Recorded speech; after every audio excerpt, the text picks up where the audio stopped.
तो in that case आपको education system पर केस करना चाहिए था ना, स्कूल पर नहीं। आपका टाटा के ट्रक से एक्सीडेंट हो गया चालक की गलती से, आप अपाहिज हो गए महाराज। आप चालक पे केस करेंगे कि आदरणीय श्री टाटा जी पर? निंदा भी उसी की होती है जो जिंदा होता है, वरना मरने के बाद तो तारीफ ही की जाती है। OMG, जी हाँ, मैं बात कर रही हूँ OMG 2 की। इस दमदार डायलॉग के अलावा भी इस फिल्म में देखने के लिए और सुनने के लिए खासकर बहुत कुछ है। महादेव के किरदार में अक्षय कुमार ने स्पष्ट संदेश दिया है कि रख विश्वास, तू है शिव का दास। उनका हाथ जब तुम्हारे सर पर है तो सब कुछ उन्हीं पर छोड़ दो, विश्वास करो। तुम भी रखो विश्वास, क्योंकि तुम हो शिव के दास, नहीं शिव के पास। लेकिन मूवी का ट्विस्ट ये है कि मूवी को सेंसर बोर्ड से मिला है A यानी कि अडल्ट कैटेगरी का सर्टिफिकेट। अब आपके मन में सवाल तो आएगा, आखिर धर्म, भक्ति और भगवान से जुड़ी मूवी में भला ऐसा क्या है जो A सर्टिफिकेट दे दिया? तो हम आपको बता दें कि कांति मुदगल का किरदार निभा रहे पंकज त्रिपाठी ने मूवी में दिया है सेक्स एजुकेशन को बढ़ावा देने का संदेश। और शायद इस मूवी के जरिए ये संदेश देना मूवी मेकर्स का सबसे अच्छा डिसीजन साबित हो, क्योंकि कब तक हम या आप छुप छुप के चुपचाप यौन शिक्षा यानी सेक्स एजुकेशन गूगल बाबा से लेते रहेंगे? आपसे तो अच्छे संस्कार की उम्मीद रख ही सकते हैं ना। कांति जी, अब आपका छोरा यहाँ नहीं पढ़ सकता। लोगों के हाथ पैर जोड़ी जोड़ी के तुम्हारा एडमिशन करवायो, वही कर ही लिया तुम। बच्चे गिल्ट में भर जाते हैं। मेरे बच्चे का भविष्य अंधकार में क्यों जा रहा है महाराज? अब आप ही आके राह दिखाओ, विवेक की रक्षा करो। मूवी के बारे में आगे बताने से पहले जो मूवी के लेखक हैं अमित राय, उनको एक लड़की होने के नाते मैं एक बात जरूर बताना चाहूंगी।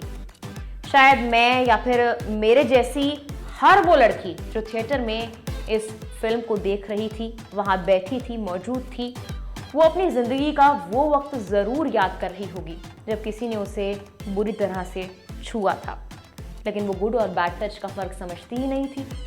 और कुछ समझी भी होंगी तो उन्हें समझा दिया गया होगा कि ये बात गुप्त ही रखना, ना बात बाहर जाएगी और ना तुम्हारी इज्जत। फिल्म में खासकर उस मुद्दे पर फोकस किया गया है जिसके बारे में जानने की जिज्ञासा हर जवान होते लड़के या लड़की को होती है। जिस सनातन धर्म के 4 स्तंभ है उन्हें आप अश्लील कह रही हैं। आप मुझे सारी दुनिया के सामने क्यों नंगा कर रही हो? कि जब पूरी दुनिया करवट ले रही थी तो हमारा सनातन हिंदू धर्म दौड़ दिया था महाराज। जब जिज्ञासा का जवाब कहीं से नहीं मिलता तो जानते हैं क्या होता है? तो होती हैं गलतियां, पछतावा और फिर कर देने वाला घर, परिवार और समाज। असर इसका सिर्फ इतना होता है कि पीढ़ी दर पीढ़ी ये साइकिल चलती रहती है, कोई इस पर बोलने के लिए तैयार नहीं होता। अपने ही रिप्रोडक्टिव ऑर्गन्स के बारे में हम बात करने से डरते हैं, कतराते हैं, है ना? समाज को आईना दिखाती फिल्म OMG 2 बदलते वक्त की सच्ची पुकार है। जो सत्य है वही सुंदर है, जो सुंदर है वही शिव है। सत्यम शिवम सुंदरम की अवधारणा भी यही है। ऐसी फिल्मों को तो टैक्स फ्री करने की सबसे ज्यादा जरूरत है, जो हमें ये बताती हैं कि हमें सच का सामना करना चाहिए, खासकर अपने सच का। इस फिल्म में एक बाप अपने बच्चे की गलती पर पर्दा नहीं डालता, बल्कि उस गलती के पीछे की वजह को समझने की कोशिश करता है।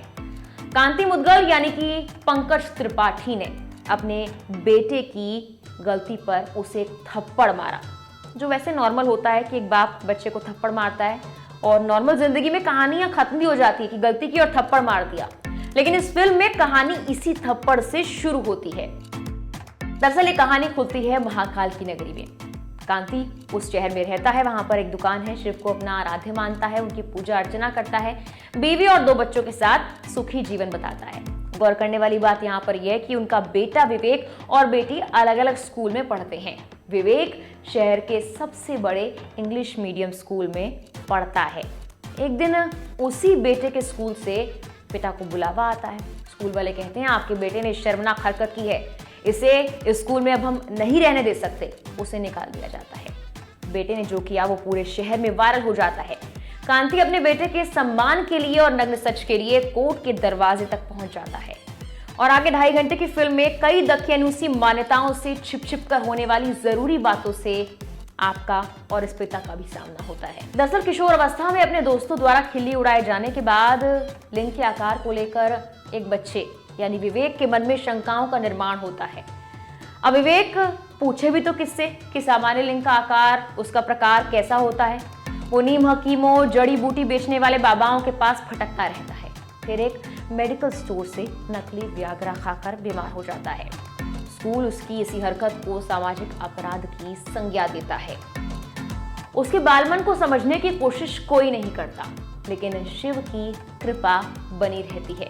बच्चे का पिता स्कूल के संचालकों, नीम हकीमों, जड़ी बूटी विक्रेताओं और मेडिकल स्टोर संचालक के साथ साथ अपने ऊपर भी मुकदमा कर लेता है।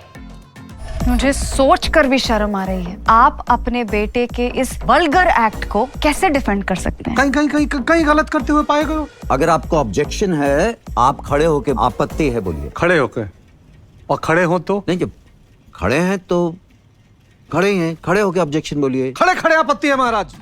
और फिल्म का असल संदेश यहीं से शुरू होता है। विवेक यानी अपना केस कांति मुद्गल खुद लड़ते हैं। जिन पर केस किया गया उनका केस लड़ने के लिए कोर्ट में हाजिर होती हैं कामिनी यानी कि यामी गौतम। फिल्म है उस देश में यौन शिक्षा को वर्जित मानने वाली शिक्षा पद्धति पर जिस देश में कामसूत्र लिखा गया और जिस देश में रचित पंचतंत्र की कहानियों में काम शिक्षा का उल्लेख हुआ। हम अक्सर निजी या इंटीमेट बात करने में सकपका जाते हैं। खासकर अगर महिलाओं के सामने ऐसी बात की जाए तो या तो हंसी उड़ाई जाती है या पल्लू मुंह में दब जाता है। पुरुष आंखें नीचे कर लेते हैं। बच्चों के कान पर और मुंह पर, खासकर आंखों पर हम हाथ रख देते हैं। ये हमारा नॉर्मल रिएक्शन बन गया है। ऐसे माहौल में कैसे हम सेक्स एजुकेशन पर बात कर ले जहां सेक्स शब्द से ही लोग डर जाते हैं। इस पूरे मूवी में अगर यामी गौतम की एंट्री पर बात की जाए तो जैसे ही यामी गौतम एंट्री लेती हैं हर कोई उनकी बात सुनने पर मजबूर हो जाता है। वो सारे तर्क देती हैं जो शायद सेक्स एजुकेशन सुनने के बाद हम या आप इस मूवी को देखे बिना देते हैं। जो हमें से अधिकांश लोगों को सही लगता है यामी गौतम वही बोलती हैं, लेकिन संदेश यही है कि वो गलत बोल रही हैं।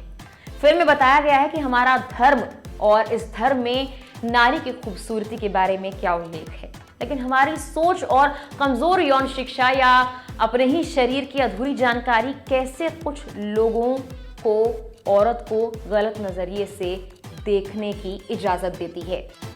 इस फिल्म में कोर्ट में चल रहा केस, इसके जरिए एक बाप महाकाल के सहारे अपने बेटे को सर ऊंचा कर फिर से चलना सिखाते हैं और समाज को शिक्षा दे जाते हैं। वहीं दूसरी ओर महाकाल भी इस फिल्म के जरिए अपने भक्त का साथ नहीं छोड़ते। ये दिखाया गया है कि वक्त वक्त पर वो उसे रास्ता दिखाते रहते हैं।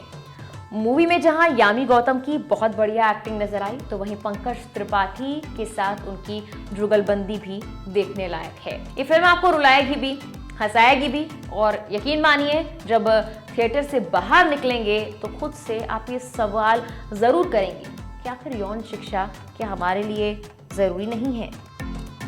फिलहाल के लिए इस वीडियो में इतना ही। इस तरह के और वीडियोस के लिए लोकमत हिंदी पर बने रहें।